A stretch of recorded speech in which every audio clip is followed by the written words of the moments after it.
We are covering basic EKG today. As far as EMTs, I'm going to teach you enough to know what's actually going on after you hook up your patient to the monitor for your paramedic or after your paramedic does it. Different counties have different protocols. In some counties, the EMT can do it, in some, only the paramedic can do it. But at least you'll know what's going on after your patient is hooked up, and you'll understand what these squiggly lines mean for the most part. All right, you'll understand, have a better understanding of what's actually going on with your patient's heart.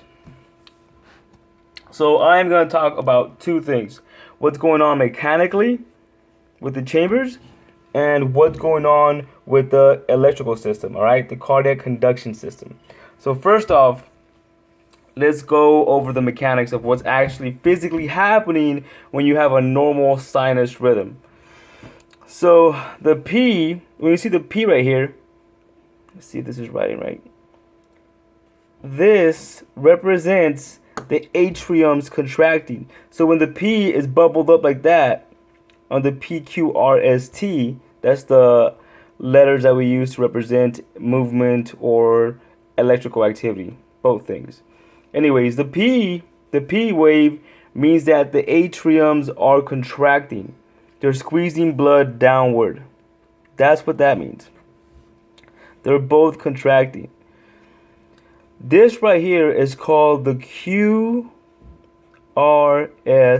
complex.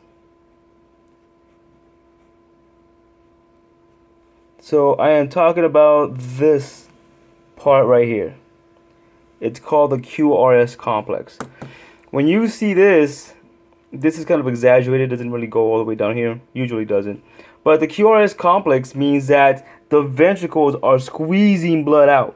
They're contracting. So when they're contracting, they're sending blood out to your body from the left side through the aorta, and they're sending blood to this one, the right side is sending blood to the lungs to get oxygenated. Okay? So that's what this means. So the P means that the atriums are squeezing the blood down to your ventricles. The Qrs complex means that the ventricles are squeezing blood out of the heart. The right side squeezing blood to the lungs. The left side is squeezing blood to your body. The T represents the ventricles relaxing. They're filling back up. So that's what this represents.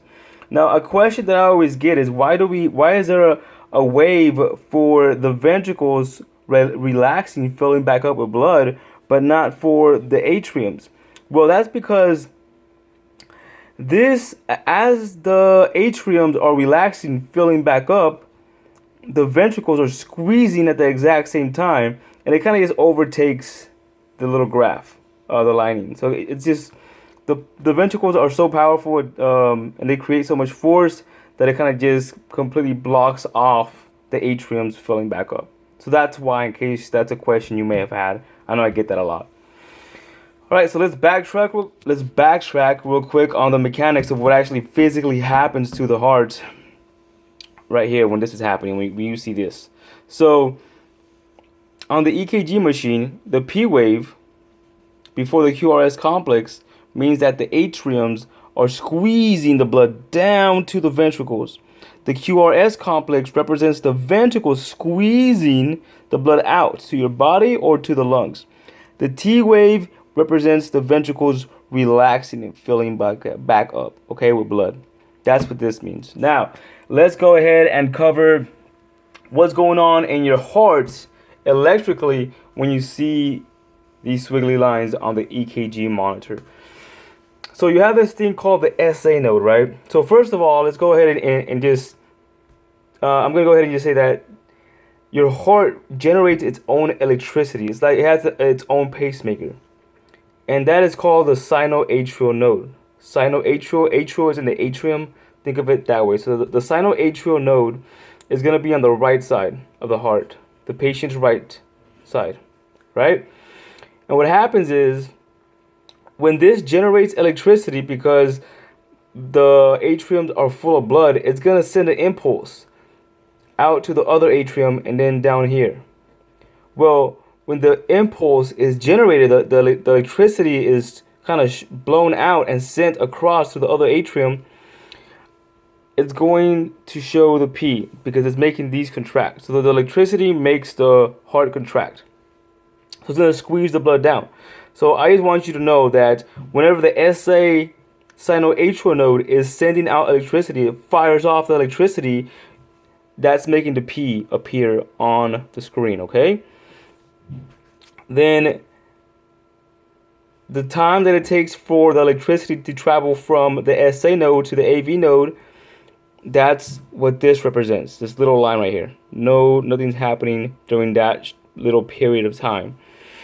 And when the electricity travels to the AV node, the atrioventricular node, because it's right between, it's more on the atrial side, still on the right side, on the atrium, but it's kind of between the atrial and ventricular. It sends a signal from the atriums down to the ventricles, so that's why it's called the atrioventricular node, okay?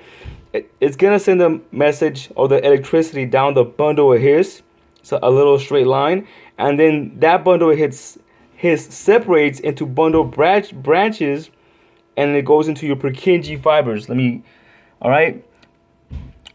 This whole process right here, this whole process of the electricity going through the bottom of the heart to the ventricles, that's your QRS. All right? That's what's happening here.